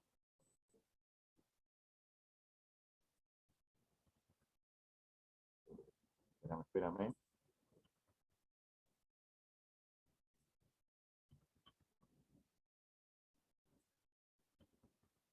Ya está. Vamos a hablar sobre los difusores, ¿sí? Aquí hablamos sobre dos tipos de difusores, los aedos, ¿sí? Y los rapsodas, ¿ya? Dos difusores, sí, marcadamente diferenciados, y te voy a explicar características de cada uno, ¿ya? En el caso de los aedos, ¿sí? Hablamos de difusores que se caracterizan porque ellos van a crear estas grandes hazañas, a diferencia de los rapsodas que ellos memorizan, ¿sí? Los aedos, ¿ya? Utilizaban un acompañamiento musical, ¿sí? En este caso hablamos de un instrumento llamado cítara. A diferencia de los rapsodas, que ellos no utilizaban acompañamiento musical, ya, ojo, no utilizaban acompañamiento musical, ellos en realidad utilizaban un cayado, ¿no? Es decir, un bastón, y con el bastón le daban pues de golpes al piso para generar cierto ritmo, ¿no? Para tener un determinado ritmo que es el que le daba, por ejemplo, la cítara al aedo, ¿no? Si yo te dije que el aedo, ¿ya? Si te estoy diciendo de que el aedo utiliza un acompañamiento musical que es la cítara, ¿es por qué? Porque los aedos cantaban estas grandes hazañas. A diferencia de los rapsodas, que ellos no cantaban. Ellos lo que hacían era narraban o contaban estas grandes hazañas, ¿sí? Ahora, los personajes en el caso de los aedos, ¿sí? Básicamente son personajes nobles, ¿sí? Es decir, príncipes o reyes. La diferencia de los rapsodas, que ellos básicamente tenían como personajes, ¿sí? A miembros no de la nobleza, ¿sí? Precisamente porque los aedos utilizaban como miembros, ¿sí? A la nobleza, es que el lenguaje, en el caso de los aedos, es un lenguaje culto, a diferencia de los rapsodas, donde el lenguaje es popular, ¿sí? Ya te desarrollé aquí las características tanto de aedos como de rapsodas, ¿sí? Vayamos ahora hacia el siguiente punto, que es el dialecto, ¿sí? En el caso de la Ilíada, tanto para la Ilíada como para la Odisea, el dialecto es el eólico jónico, ¿sí? Repito, el eólico, es decir, el idioma, ¿no? El eólico, y por pertenecer a esto al periodo jónico o arcaico, ¿sí? El periodo es el dialecto jónico. Ahí está, ¿sí? Yo te había dicho que la Ilíada abarca, sí, un lapso, ¿no es cierto? Abarca un pequeño periodo, ¿sí? Este periodo, ya, repito, este periodo está constituido por 51 días del 10º año, ¿sí? 51 días del 10º año, es decir, del último de los años, ¿no? Ya prácticamente de la victoria, ¿no? Muy bien. ¿Qué más te dice aquí? En el caso de la Ilíada, ¿cómo está considerada la Ilíada? ¿No? La Ilíada está considerada como el poema de Ilión. ¿Sí? Poema de Ilión. Y es precisamente a partir de este término Ilión que deriva, ¿sí? Para la nominación del texto, Ilíada. ¿Por qué? Porque antes, ¿sí? El antiguo nombre de Troya era Ilión, ¿ya? ¿Cuál es el tema en el caso de la Ilíada? La cólera de Aquiles, ¿sí? Y esta cólera del personaje principal, que es Aquiles, esta cólera se va a manifestar en dos momentos. ¿Cuál es el primer momento? ¿Ya? El rapto de su esclava, de Briseida, ¿sí? Y el otro momento, ¿ya? El otro momento tras la muerte de Patroclo, ¿no? Ahí está. En estos dos momentos es que se va a presenciar la cólera de Aquiles. Te dice aquí lo siguiente, ¿no? La narración es en tercera persona, ¿sí? Y aquí vamos a hablar sobre dos formas estructurales, ¿no? Hablamos de que el texto es de estructura lineal, o hablamos sobre la linealidad, ¿sí? Uy, linealidad, ¿ya? Que desde el lado estructural, esto está compuesto por la presentación, el nudo y el desenlace, ¿no? Además, sí, además de la omnisciencia. Omnisciencia, ¿no? La omnisciencia no es otra cosa que el narrador omnisciente, ¿no? Y cuando yo te digo sobre el narrador omnisciente, me estoy refiriendo a este narrador que se caracteriza, ya este narrador que se caracteriza por conocerlo absolutamente todo, ¿no? Él tiene un conocimiento total de los hechos, ¿no? Él sabe, sí, él sabe absolutamente todo lo que está pasando, él sabe todo lo que ha sucedido, y él sabe todo lo que va a suceder. Es más, su capacidad de conocimiento es tan amplia de que incluso sabe lo que sienten y lo que piensan los personajes. Lo interesante con el narrador omnisciente es que este narrador no es un personaje. Este narrador en realidad es una voz en off, ¿no? Es una voz que se va a colar, ¿sí? En el discurso o que se va a colar en la trama, ¿ya? ¿Qué más te dice aquí? Te dice, se concentra más en las descripciones de qué? De batallas, de elementos materiales que van a servir pues a los héroes en su mundo militar, ¿no? Y por último te dice, nos ofrece historias de qué? Básicamente historias de campamento y de costumbres militares. Básicamente eso, ¿no? Ahora, en el caso de la Odisea, como yo te dije, va a tener características propias también de la Ilíada, ¿no? El género también es épico y va a estar narrado en verso. La especie va a ser la de epopeya heroica. El contexto es el mismo, la guerra de Troya, el periodo micénico y la edad de bronce, ¿no? Te dice aquí, va a narrar un episodio que se da, si en la Ilíada es durante la guerra, en el caso de la Odisea se va a dar posterior a la guerra, ¿no? Al igual que en el caso de la Ilíada, también tiene 24 cantos, que esta cantidad está en relación a las letras del abecedario griego. Los versos exactamente los mismos, ¿no? Hexámetros, ¿no?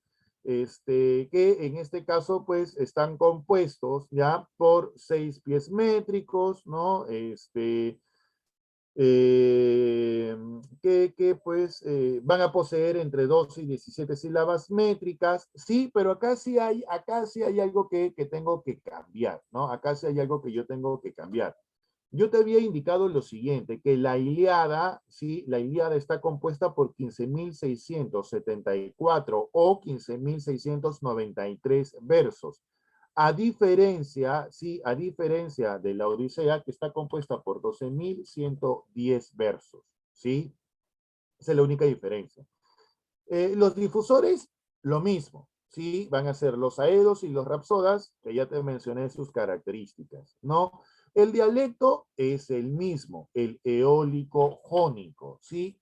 Lo que va a cambiar es en lo siguiente, en la estructura, ¿ya?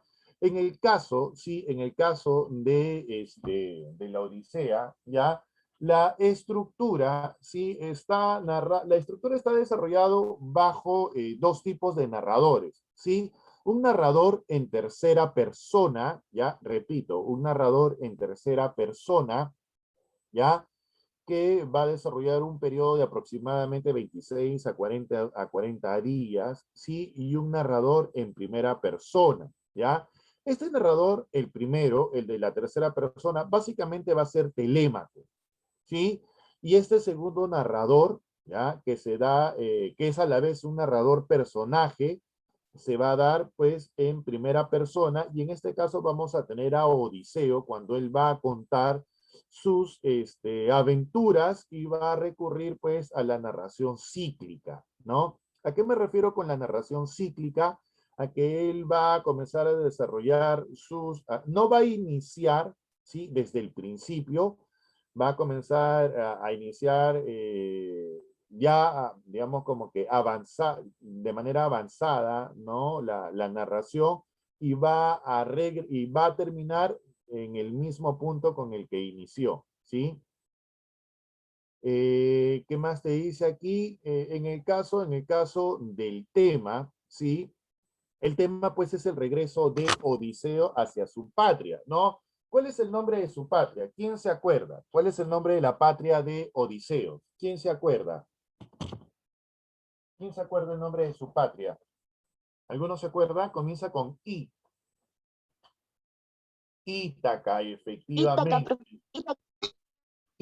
Ítaca, ¿no? Ítaca, ¿sí? Perfecto. ¿Qué más te dice aquí? Que se inicia en media res, ¿no? ¿A qué me refiero con que se inicia en media res, ¿no? Es que no vamos a conocer las primeras aventuras de Odiseo, sino ya está bastante avanzada la obra, ¿no? Cuando el propio Odiseo, pues, la va a narrar en un banquete, ¿no? Frente a los feacios, ¿no? Y frente al rey Alcino y a la princesa Nausicaa.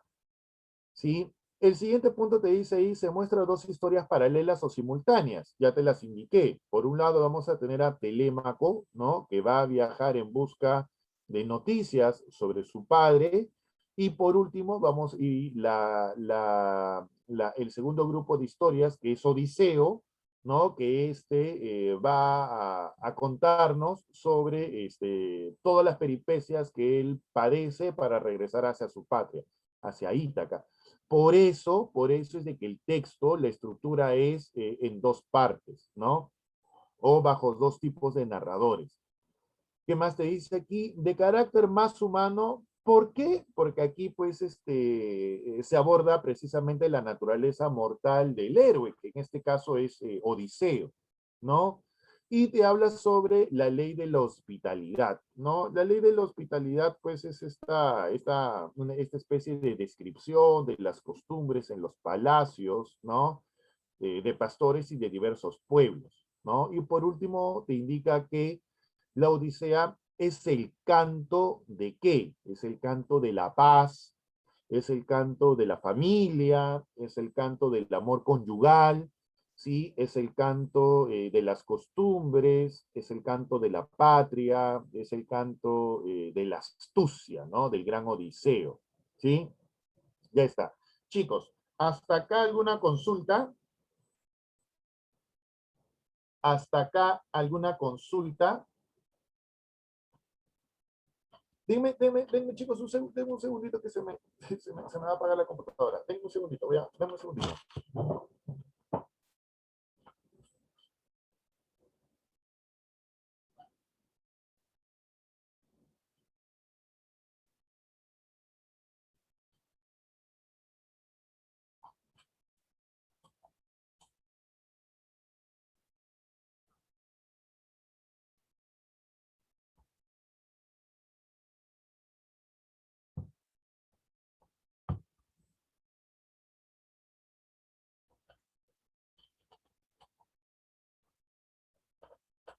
Ya está. Ahora sí, salvado por la campana. Ya, la ley de la hospitalidad, sí, la voy a volver a comentar, sí, la voy a volver a comentar, a mayores rasgos, ya, a mayores rasgos, cuando hable sobre la Odisea, sí. Pero para volverte a indicar, pues, la ley de la hospitalidad no es otra que descripciones de costumbres, en el caso de palacios, ¿no? O de diversos pueblos, ¿sí? Bueno, el siguiente punto, ¿sí? Que te dice aquí división de la Odisea, ¿no? Y la Odisea está dividida en tres partes, ¿no? Por un lado, la telemaquia, ¿sí? Por el otro lado, Nostos, que no es otra cosa que las aventuras, ¿sí? De Odiseo, y de manera final, la venganza, ¿ya? Ahí está, ¿sí? Ahora, lo único que queda, ¿sí? Lo único que queda, pues, es contarles precisamente sobre la Ilíada y después sobre la Odisea, ¿no? Lo primero que yo te tengo que indicar, pues, es sobre los personajes, ¿no? Vamos a tener, pues, Aquiles, que es el hijo de Tetis, ¿no? Y Aquiles se le conoce como el de los... Voy a contar primero sobre la Ilíada, ¿no? Primero que a los griegos también se les conoce como aqueos, dánaos o argivos, ¿sí? Aqueos, dánaos o argivos, ¿sí? Ahora, Aquiles, que es el personaje principal, él es el hijo de Tetis, ¿sí? De la diosa Tetis y del mortal Peleo, ¿no? Aquiles se le conoce como el de los pies ligeros, se le conoce también como el caro a Zeus, es decir, el querido de Zeus, ¿no? El más querido por Zeus, o como el Pélida, precisamente por su padre, ¿no? Tú sabes de que Aquiles pues era el rey de Pitia, de donde pues él llevó aproximadamente 50 naves, ¿no? Hacia Troya. Él es el jefe de los mirmidones, ¿no? Y en el caso de Aquiles, pues la profecía decía que tenía la opción de luchar contra los troyanos y morir joven, ¿sí? O en su defecto la de no luchar y vivir una larga vida, ¿no? pero gracias a los dioses del Olimpo es de que él decidió en realidad luchar, ¿no? Tenemos pues como segundo personaje principal Agamenón. Él es el hijo de Atreo, a él se le conoce como el pastor de hombres, el de ojos de perro, ¿no? Él es el rey de los Micenas, él es el jefe supremo, ¿sí? Del ejército griego, ¿ya? Vamos a tener pues también a su hermano, a Menelao, sí, también al igual que Agamenón, hijo de Atreo, y a Menelao se le conoce como el rubio, ¿no? Él es el rey de Esparta, ¿sí? Antes a Esparta se le conocía también como la ceremonia, ¿ya? Él es el primer esposo de Helena, sí, y obviamente, pues por lo tanto es el esposo ofendido, ¿no? Que va a comandar, pues, las naves a su rescate, ¿no? Al rescate, no en realidad de Helena, sino de su honor, del honor de Menelao, ¿no? Bueno, tú ten en cuenta lo siguiente, que los pretendientes de Helena han jurado, sí, defender al que ella escoja como esposo, ¿no? Y es precisamente a partir de esta promesa que Menelao se va a valer para poder reunir, pues, a todos los reyes, ¿no? El siguiente personaje principal, pues, es Odiseo, ¿no? O Ulises. Sí, él es hijo de Laertes y a él se le conoce como el asolador de ciudades, ¿no? El fecundo en ardides o de trampas, él es el rey pues de Ítaca, sí, y él al finalizar pues la guerra va a obtener, sí, las armas de Aquiles, ¿no? Vamos a tener también ahí un recuento de esto cuando veamos a Sófocles, ¿sí? A Esquilo y a Sófocles, ¿ya? Vamos a tener también a Patroclo, sí, él es hijo de Menetío, ¿ya? Patroclo, pues, es amigo y compañero de Aquiles, y él va a morir, pues, a manos de Héctor, ¿no? A Patroclo se le conoce como el Menetíada, ¿no? Porque es hijo de Menetío, ¿sí? Vamos a tener también a otro personaje fundamental, ¿sí? Diomedes, él es el hijo de Tideo, él es el jefe de Argos, ¿ya? A él se le conoce como el Tidida, ¿no? Y él es el héroe que va a herir a 3 dioses en plena batalla, ¿sí? Bueno, vamos a tener también a Ajax el Grande, ¿no? Él es el hijo de Telamón, por eso que también se le conoce como Ajax Telamonio o simplemente Telamonio. Bueno, pues vamos a tener también a Néstor, ¿no? Hijo de Nereo, él es el rey de Pilos, ¿sí? Él es un anciano muy venerado, ¿no? Él es llamado el caballero Gerenio, ¿sí? El caballero Gerenio, ¿ya? Y vamos a tener pues al adivino, a Calcante, que se le conoce a él como adivino de males, ¿no? Él es hijo de Téstor, ojo, Téstor, ¿ya? Y él había recibido de Apolo el don de la profecía, ¿no? Lo interesante con Calcante es de que Calcante no ve, ¿no? Él es ciego. ¿Sí? ¿Qué dioses van a estar aliados al ejército de los aqueos? La diosa Atenea, diosa de la sabiduría, conocida como la de los ojos de lechuza, al dios Poseidón, dios de los mares, ¿no? Conocido como el que estremece la tierra, a Hera, diosa del matrimonio, conocida como la de los ojos de novilla, a Hefestos, Hefaistos, Hefaístos, ¿no? El dios de los metales, ¿sí? Conocido como el cojo de ambos pies, a Tetis, ¿no? La diosa de las aguas, o también conocida como la de pies argenteos, ¿sí? Con tilde, argenteos. Vamos a tener también a Hermes, que es el mensajero de Zeus y es conocido como el de los pies alados, ¿no? En el caso del otro bando, de los troyanos, vamos a tener a los troyanos, también conocidos como Dárdanos o Teucros, ¿sí?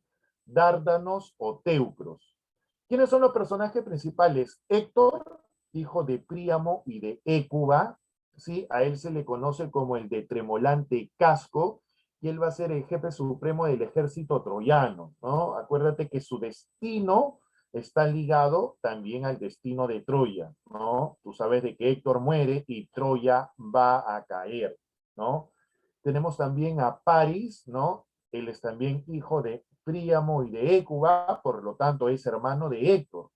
A él se le conoce como el de más hermosa figura, ¿sí? Ojo, su nombre verdadero es Alejandro, ¿sí? El nombre verdadero en realidad es Alejandro, pero después él adopta otro nombre que es el de París, que ya eso ya es otra historia, ¿no? Bueno, tú sabes de que Paris pues es el protagonista de este famoso juicio de la manzana de Eris, ¿no? Y el que literalmente pues va a conseguir, ¿no? Se va a granjear los odios de las diosas Atenea y Hera, porque no fueron pues, escogidas, ¿no? Él va a seducir a Helena y entre comillas, él es quien la rapta y producto de esto se va a desencadenar esta guerra, ¿no? Vamos a tener también a Príamo, ¿no? El rey de Troya, el rey de los troyanos, y a él se le conoce como el hombre de digna realeza, ¿no? Bueno, en los poemas homéricos, a él se nos va a presentar como si fuese un anciano bondadoso, ¿no? Un padre de varios hijos, se va a hacer gala pues de una gran humanidad, ¿no? Es más, cuando él se entrevista con Aquiles, a quien va literalmente a suplicar del cadáver de su hijo, ¿no? De Héctor, eh, eh, acuérdate que él es un rey, por lo tanto va a olvidar su rango y su prestigio como soberano, ¿no? Él pues lamentablemente va a morir durante el saqueo de Troya a mano de Pirro. ¿Quién es Pirro? El hijo de Aquiles, ¿sí?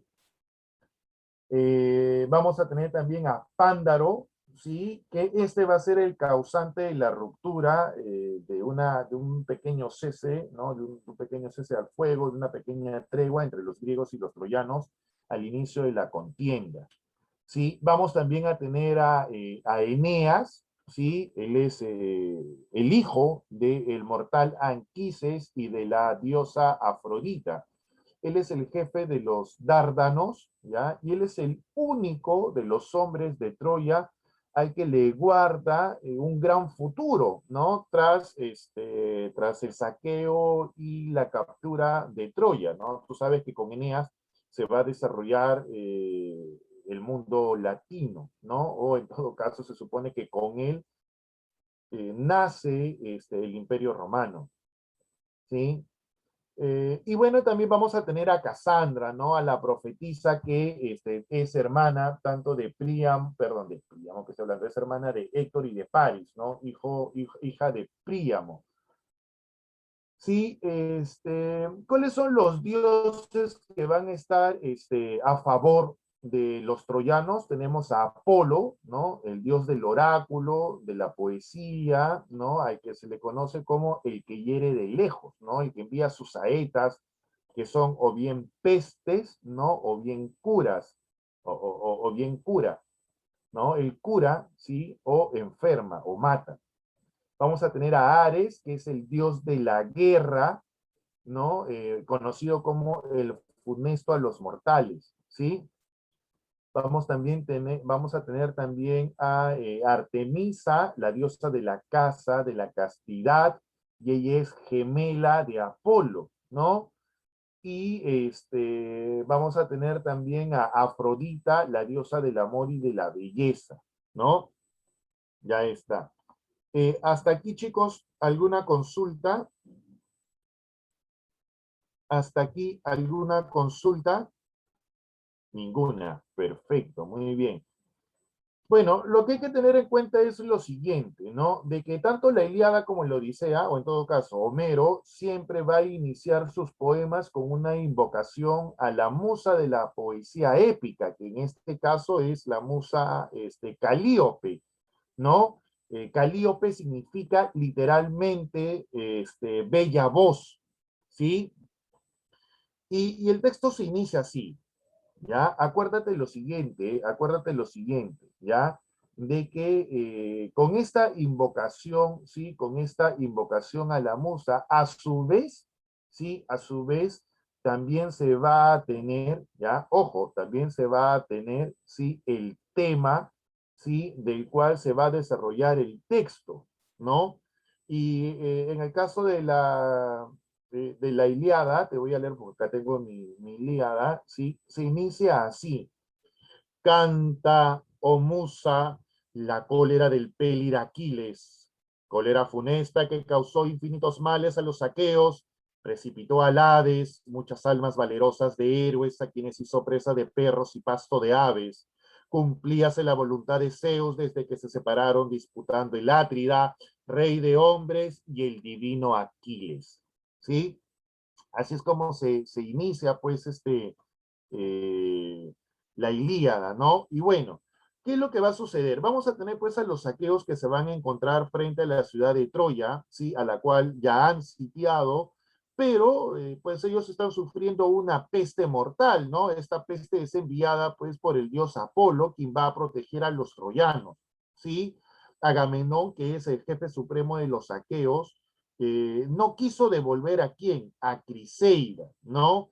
Criseida es hija de quién, de Crises, ¿no? Y Crises es el sumo sacerdote, ¿sí? A el dios Apolo. Por lo tanto, Crises, ¿sí? Va a invocar a Apolo para que este dios envíe sus flechas, obviamente sus pestes, hasta que devuelvan a su hija, ¿no? Y durante 9 días, pues van a caer sobre el campamento de los aqueos las flechas mortales de Apolo, ¿ya? Ya en el 10º día, Aquiles, harto, ¿sí? Va a convocar pues a una asamblea y va a incitar, ¿sí? A Calcante, al adivino, a que él indique pues cuál es la razón de la ira de Apolo, ¿no? El adivino inicialmente se va a rehusar, pues él teme obviamente la furia de Agamenón, pero Aquiles le va a ofrecer su confianza, ¿no? Él le va a prometer de que nada le va a pasar y de que él, si es necesario, va a poner su pecho para proteger la vida de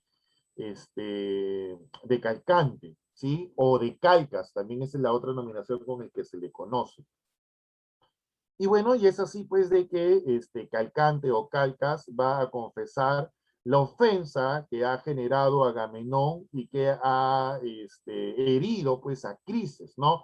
Ten en cuenta lo siguiente, si Crises es el sumo sacerdote, su hija Criseida, ya repito, su hija Criseida, sí, es una virgen destinada al culto o al sacrificio del dios Apolo. Es por eso de que también Apolo, sí, es por eso de que también pues Apolo envía sus saetas, ¿no? Bueno, como te había indicado, pues, Calcante confiesa, pues, la ofensa que Agamenón, pues, ha inferido a Crises, ¿no? Y la única manera de aplacar la ira del dios, ¿no? ¿Cuál es? Él primero tiene que devolver a Criseida, ¿sí? Eso es lo primero que tiene que hacer, devolver, ¿sí? A la hija de Crises, a Criseida. Y segundo, hacer una sagrada hecatombe, ¿no? Y las hecatombes son sacrificios mortales. ¿Qué quiero decirte con sacrificios mortales? Alguien tiene que morir. Pero en este caso, sí, en este caso, en el caso pues de Agamenón, el castigo va a ser supremo, ¿no? Él por haberse, ya él por haberse pues atrevido, ¿sí? A manchar, ¿no? La virtud de Criseida, ¿no? De esta virgen destinada al culto al dios Apolo, ¿sí? La hecatombe va a ser terrible.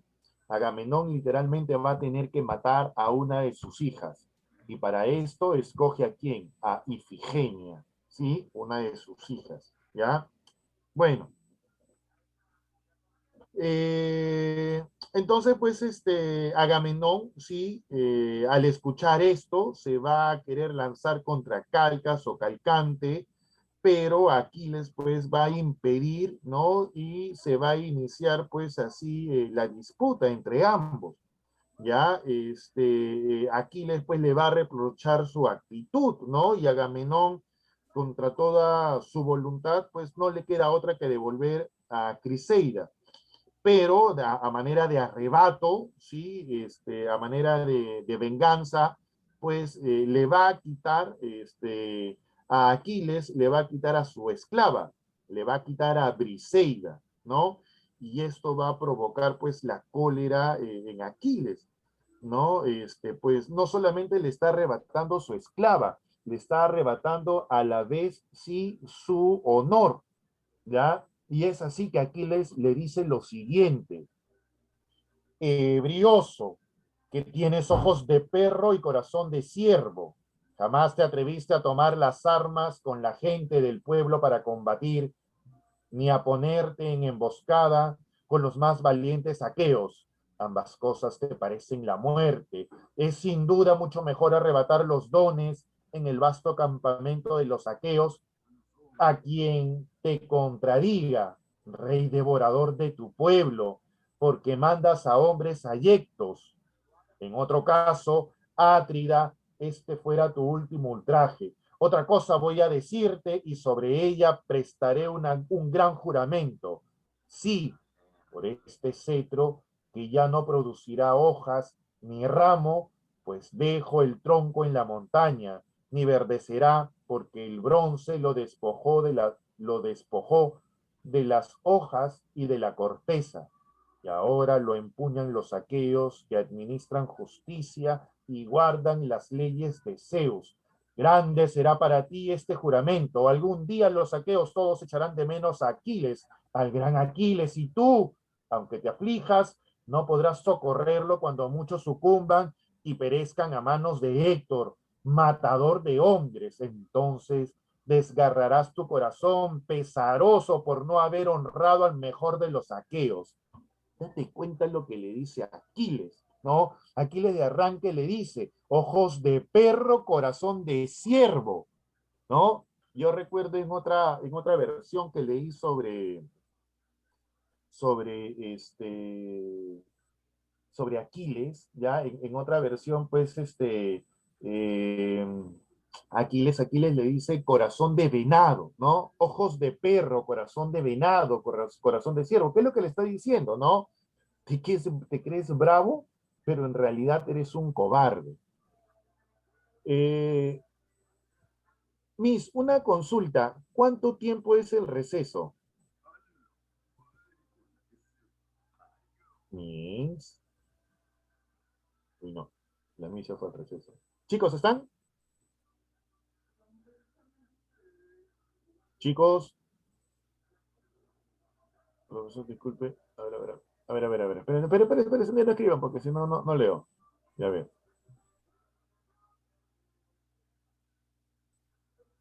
Pero Milagros, espérate pues, todavía no llego a esa parte.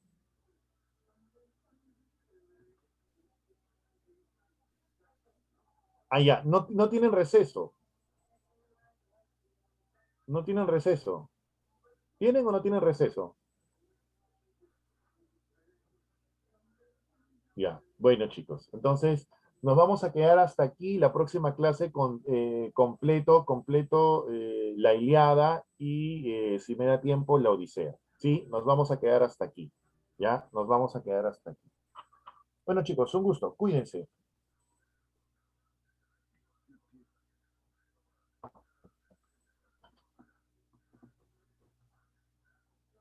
Hasta luego chicos. ¿Qué tal la clase? ¿Les ha gustado?